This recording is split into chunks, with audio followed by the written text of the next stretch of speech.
Testing, testing, one, two, three. This is Johnathan Barber, Senior Mortgage Specialist of Equity Resources. Thank you for joining us in our second online home buyer seminar. As our commitment to the public, we are doing these free educational seminars to let our community know about credit repair, homeownership strategies, real estate tips and techniques. We're doing this for you. It is free. It is our way of thanking you for your continued business and support. You've been the backbone, the pulse, the most important part of my business. So I wanted to, before we get started today, I wanted to thank you personally and professionally for being an important part of what we're doing here. So anyway, we're going to talk about home ownership. We're going to talk about strategies that will help you purchase a home. Take good notes. Feel free to interact. Ask as many questions as you would like. You can send text messages. You can send Facebook messages. Please do not call me right now because I am trained like a robot to answer my phone, and that would be very distracting. But we want to make sure that we get all of your questions answered as much as possible during this session. We might not get to all of your questions. So if there's something that we did not touch on that you want more information about, feel free to email me or text me or call me a little bit later after the session. So where do we begin? In order to purchase a home, you have to understand that underwriters are people who look at the file and say yes or no to your home ownership dream. Underwriters have a very, very difficult job of evaluating your file. And I wanted to show you the trick to this. And so please take very good notes. Underwriters are looking for the 3 C's: credit, capacity, and collateral. We're going to spend the majority of our time today talking about credit, but I wanted to touch on the other 2 to help you understand what the underwriters are really looking for. I mean, it's a really tough job. In my career, I've had some really great underwriters who are great people, and they pull me to the side and they say, JB, you know, this is wrong with the file, or this is wrong with the file, and this is what you need to do to improve it. So over 15 years, I've become a little bit of an expert after talking with great underwriters like Sherry Polka Dot. I'm not going to say her last name because I'll get in trouble because she's not my underwriter anymore. She was the underwriter at Union National. Great underwriter. I have the JB team here at Equity Resources, and I have a few other really strong underwriters, all of whom help me help my clients purchase homes. And this is what the summary of all of their advice is, and I wanted to share it with you. So 3 C's: credit, capacity, and collateral. What is capacity? Capacity is your ability to withstand financial strain. And by that, I mean your employment history. Do you have a billion different employment gaps and part-time jobs throughout the majority of the last 3 years? That's not good. Now, you know, you don't have to be perfect. You don't have to be at Procter & Gamble for 15 years straight. That's very rare. Underwriters aren't looking for perfection. They're looking for a presentable collection of data, especially in terms of employment. So try to keep steady employment. If you have part-time employment, you're not getting a house unless your part-time employment has been coming through for a period of 2 years. Underwriters have to determine if the income is going to continue. That's the whole key. So it has to be something that they can sink their teeth into. So if you're asking, some of you are already texting me about non-traditional employment, get with me after the show today and we'll talk about your particular scenario, and we'll help design a way where it could fit the loan parameters. But capacity is very important. And a lot of my clients have come straight out of college, and they're able to purchase homes through the Grant for Grad program that we'll talk about a little bit later. Obviously, they don't have 15 years of employment history, but we're able to design the loan in a way where they do not present a loan risk. It's a tough job being an underwriter. I mean, they look at a file that has 8.5 by 11 sheets of paper and a credit report, and they have to make a determination on your financial mental state if you will foreclose down the road during that 30-year mortgage. And it's not like they get to meet you or they get to talk with you. 9 times out of 10, they spend very little time with those papers, with that file. And with just that little bit of information, they have to make a very tough decision on what you will do in the future. So believe me when I say you have to build a really strong file with the 3 C's, credit, capacity, and collateral, because the underwriter has a very difficult job of predicting the future based on what you are giving her. And I don't know about you, but I know people sometimes for 3, 10, 15 years, and I can't predict what they're going to do with their paychecks tomorrow. But the underwriter has to look at your paperwork, your credit, and everything that's put into that folder. So we have to make it strong. Anyway, capacity, that's number 1. Number 2 is collateral. Did you know, actually, I wonder if there's a way we can get the audience to interact with this question. Maybe not. My coach is over here telling me no. Did you know that you can actually purchase a home with very little money down? There are grants available that will help you pay very little money out of pocket. In fact, I'd like to talk about a grant that I lovingly call the Super Grant. Now, this grant gives you a 5% down payment gift, 5% down payment gift, and it will also give you a first-time buyer tax credit every year that you're in the house. So if you do the math of this, an FHA loan requires 3.5%, but you're getting 5%. So as you can see, oftentimes we're able to use the leftover money to help buyers pay for closing costs. So this is a powerful grant. It is not one of those political grants like the Welcome Home or the LIFT grant. This grant is available all year round, and it's not limited to certain areas of Ohio. Any Ohio community is available for this program as long as buyers have a 660 credit score.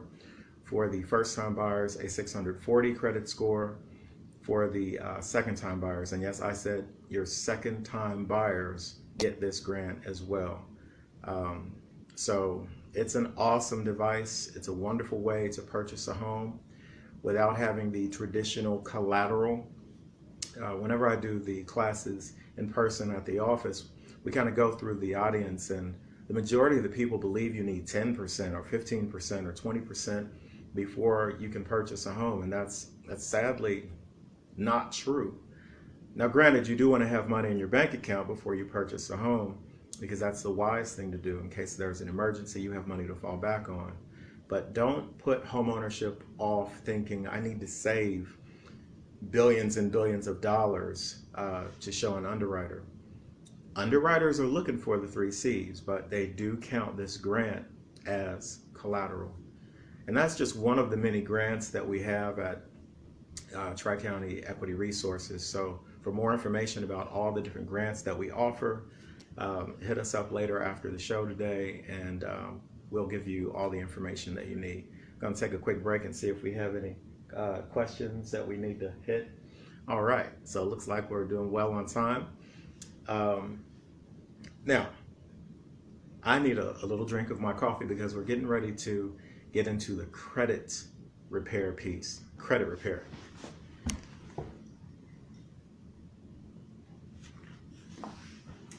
How we doing, Coach? All right. Let's get back in the middle. Okay. Anyone want some coffee at 8 o'clock at night? Okay. Credit. Before we start talking about credit, I know that this video is going to be bounced around at least 1,000 times.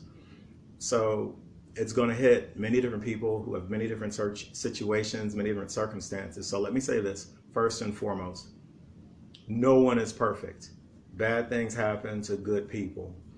I'm a living witness. I had a great, super duper great credit score. Fell on hard times, got a divorce, and my credit score shot down at least 120 points. And I employed the strategies that I'm going to teach you. I use those tips and those strategies to get my score to where it is now. So we have to first and foremost realize that just because you might have a 400 credit score, that doesn't mean you're a bad person. It just means you fell on hard times. But use this information to get yourself back on track and to get back on the journey toward home ownership. You can do it. It's just going to take a little bit of information and a little bit of time. All right.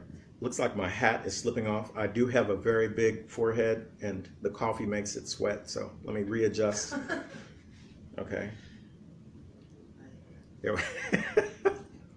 Sorry, it's Empire Night and I'm really excited. So sorry about the occasional Santa hat joke. Anyway, we need to understand that your credit is a snapshot. Once you understand that philosophy, everything else will sink in a little easier. Your credit score is not, it's not growth.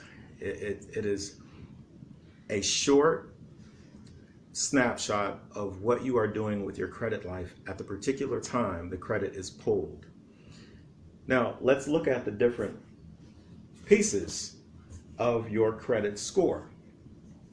The very first part of your credit that accounts for 35%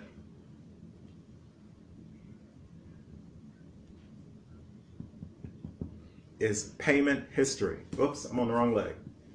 There we are. Can everyone see that? Payment history. That accounts for 35% of your credit score. So obviously that's the biggest part of your credit score. Actually, I guess I should have drawn that a little bit better. 35% is more than a third. I apologize. I am a Cincinnati public graduate, so let's make sure we have those fractions right. Pay your bills on time. 35% is the biggest factor in building your credit score. So adjust your budget accordingly. If you miss a payment on a credit card because you forgot to put it into the mail, your score could drop significantly. Heaven forbid, it's a car payment or a mortgage payment, you're looking at easily a 50 to 75 point drop in your credit score. So you have to pay your bills on time.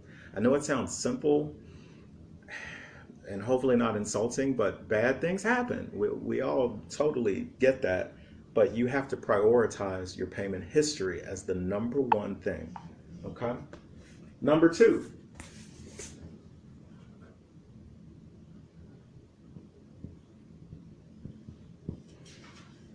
The second largest is credit utilization. Credit utilization.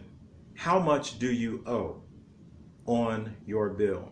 Now this, people, is the biggest thing, and technically it's 30%, but really it's the most important thing you can do to get your credit together. Now, when we're learning about credit scores and social security numbers and whatnot, there's the myth, keep your credit under 20% utilization. And it's true. That's great. But if you really want to see a tremendous credit increase, pay your credit balance down to $1.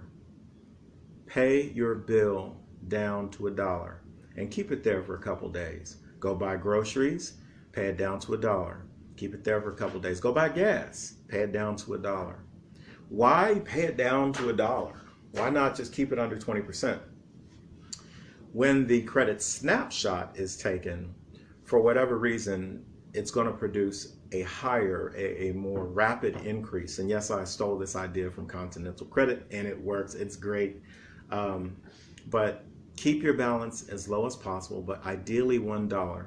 there's a glitch in the credit reporting system where some credit card companies feel obligated to report very quickly when they see 1.00. So pay the bill down to $1. Now, the opposite of this is, if you had a 700, in my case, 750 credit score and you have to rely on credit cards for a while, then you're maxing out your cards. You're going over that 20% utilization and close to 70% or 80%. You're going to see a tremendous credit score drop.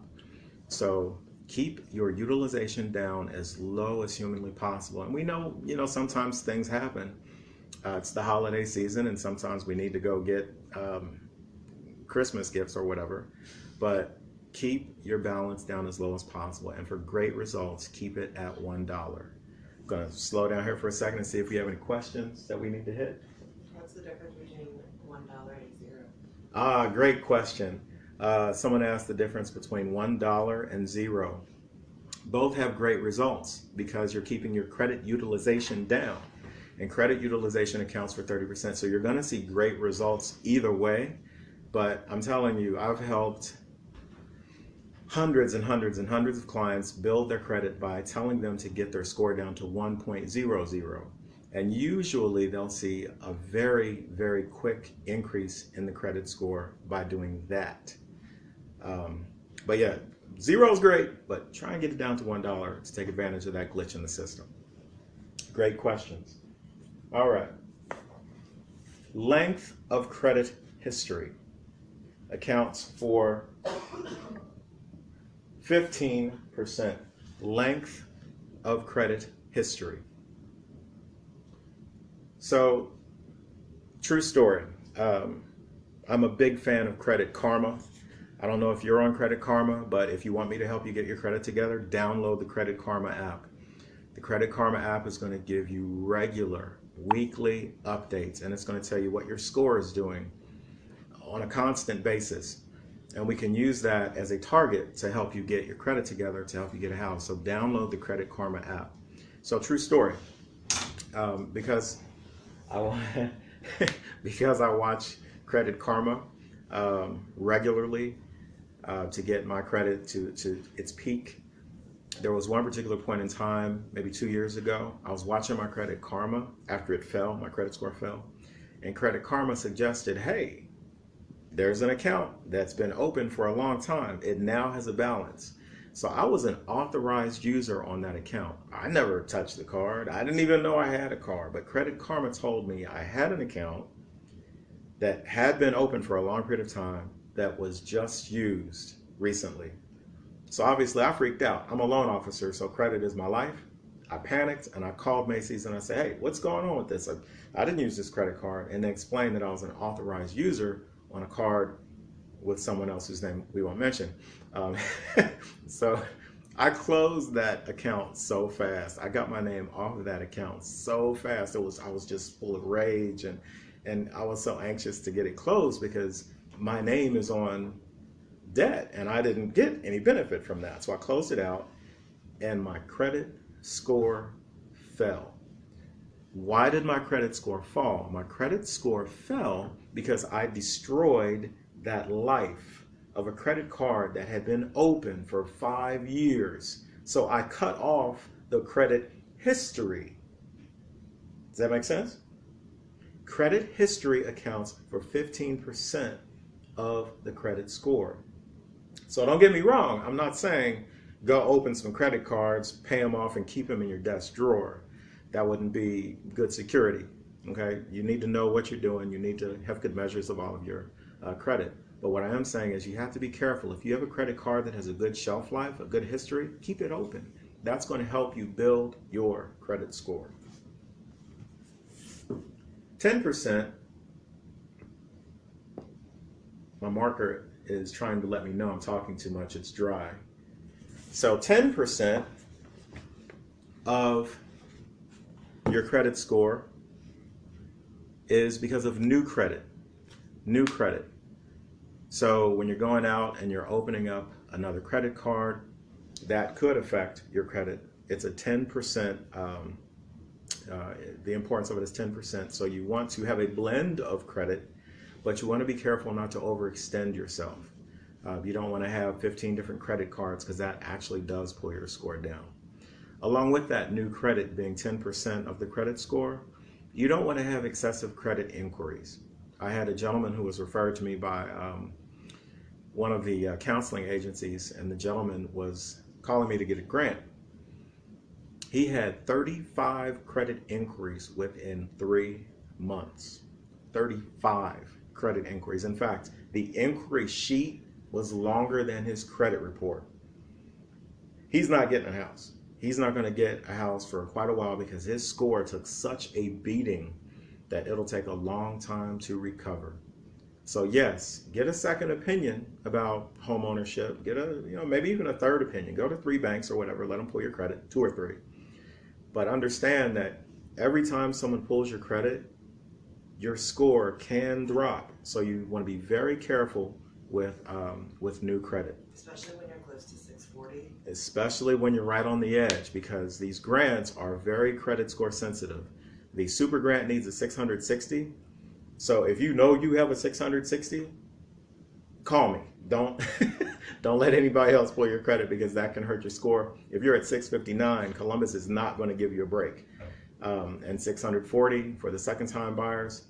If you know that's your score, let's get moving right away because your score can drop whenever you go open up a Best Buy account.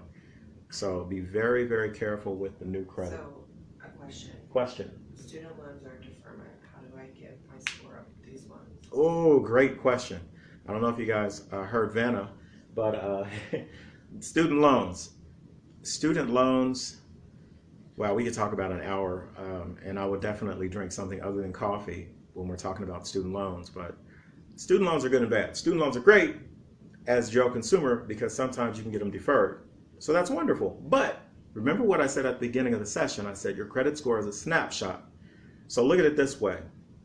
And this is the example I always use when I do the classes. If you walk into my office today, you'll see a weight bench in one of the office rooms.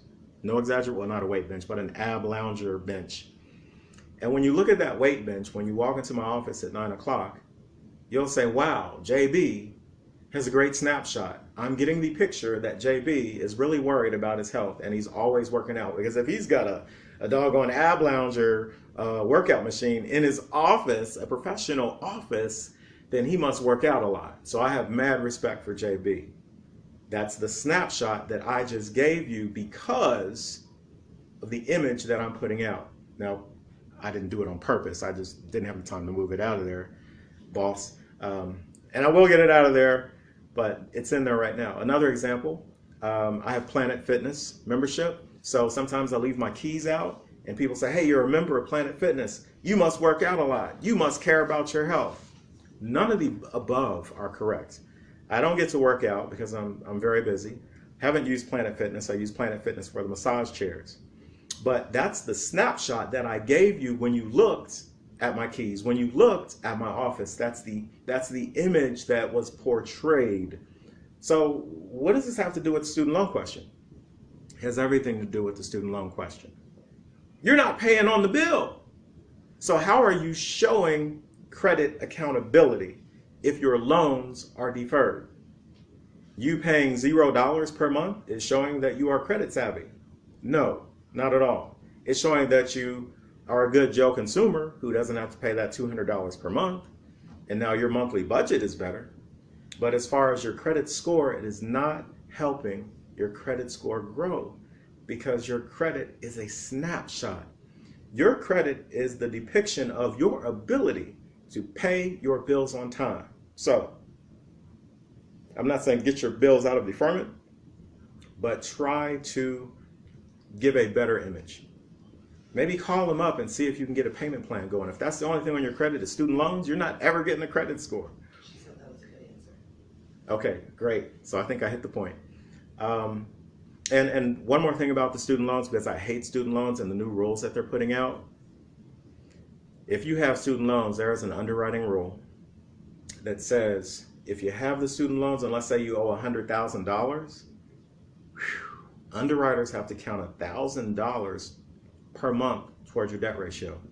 We have to count 1% times your balance. So as you can imagine, it's going to be kind of hard purchasing a home. Not impossible though, because the way to work around that rule is to simply get a set, fixed payment for your student loans.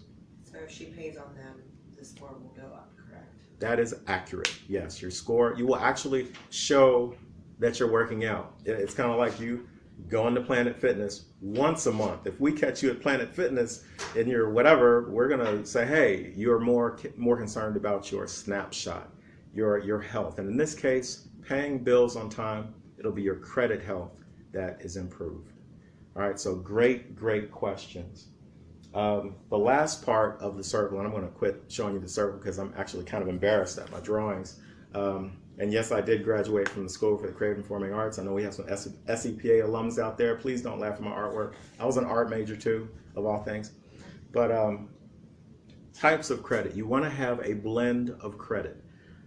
Installment loans, small credit cards, mortgage payment. So you want to have a blend of credit. Now there's one other thing that we should have talked about in terms of new credit. And this is going to blow your mind. And I'm so glad I remembered to put this out there instead of waiting for next month to talk about it. A lot of times we assume we know information. When I first got into the mortgage business, there was a certain office, Coldwell Banker office, they couldn't get certain deals done, and they sent the deals to me because I was the genius, the mortgage specialist guy who could do the hard loans. Yuck. But anyway, I would counsel clients based on what I thought, based on what I read.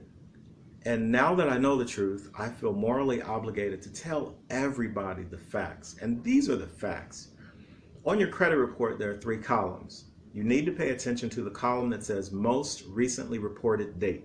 Most recently reported date. So if you have a collection from, let's say, Golden Corral because you just loved their fish and never paid your bill, so you have a collection from Golden Corral from the year 2010. That's in the first column. No one mentions it until you're curious and you call them up and you say, hey, what's this collection?